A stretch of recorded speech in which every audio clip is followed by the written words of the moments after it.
issue, Mr. Petrillo? Well, like you said, Fred, it is an issue, it is a problem, you know. It's a very sensitive issue, it's a very difficult issue to tackle. I know at this board we talk about pedestrian, we talk about streetscapes, we talk about connectivity in the downtown, and what is hurting that is a panhandling issue that goes on all throughout the downtown, from Riverwalk to the retail corridors, and it's a challenge that when visitors come to this city, this is what they remember, okay? And I'll just give you an example. I was over the last holiday week between Christmas and New Year's, the Broward Center had their show in full force, and I had a couple who was sitting at a dining table come up to me. They're from Manhattan. They're down here visiting for the week. They had 3 different people come up and ask them for money during an hour-and-a-half dining experience. On New Year's Eve, we go through this huge expense of putting on a great festival down here, close off 11 blocks, and have 15,000 people come down here. I was walking back and forth between YOLO and downtown here throughout the night.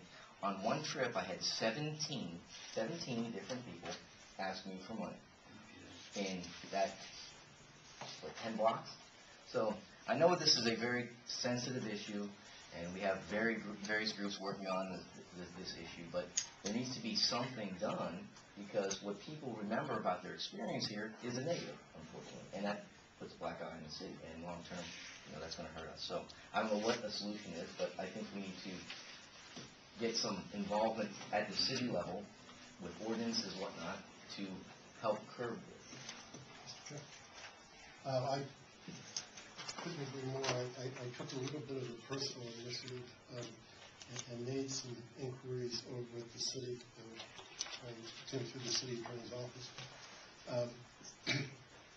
For instance, I was vaguely aware of the fact that it is illegal to panhandle on the sand side of the beach on A1A, but you can panhandle at the elbow.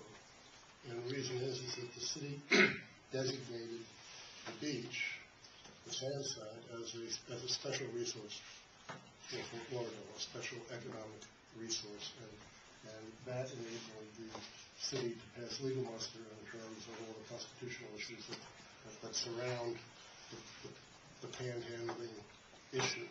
I suggested that the city designate the RAC as, again, a special economic interest area to see if we could piggyback on that same legal approach to dealing with this issue. And the response I got, this was all informal, but the response I got back was no. Nice try, but too big a stretch. From who? Through the city attorney's office. So, but again, nothing was done formally. It was just something I wanted to get better educated as to how that issue might be regulated, and that's where I left it. So just for informational purposes, whether or not we want to take any direction as a board, that's what I ran into. I think I made a suggestion about, I don't know how long ago it was, but then Brittany wrote something in the paper that was all, maybe look politically incorrect, but I said, why don't the city just give them a stick with a nail on the end of it, and a bag, and when they come back with a whole bunch of paper and stuff that's in the downtown, we can pay them $4 or $5 an hour, $6 an hour, what it is. And what would happen? We'd have a better looking city because they get rid of all the trash, give them a broom, and pay them. They might just want to work 2 hours, just enough to get $10, whatever they're going to do with that. But at least we'd be way better off for it than having them panhandling and say, if you want to get some money, help clean up the city. That's my idea. Anyway, so I agree with you, Tim. We do have a issue.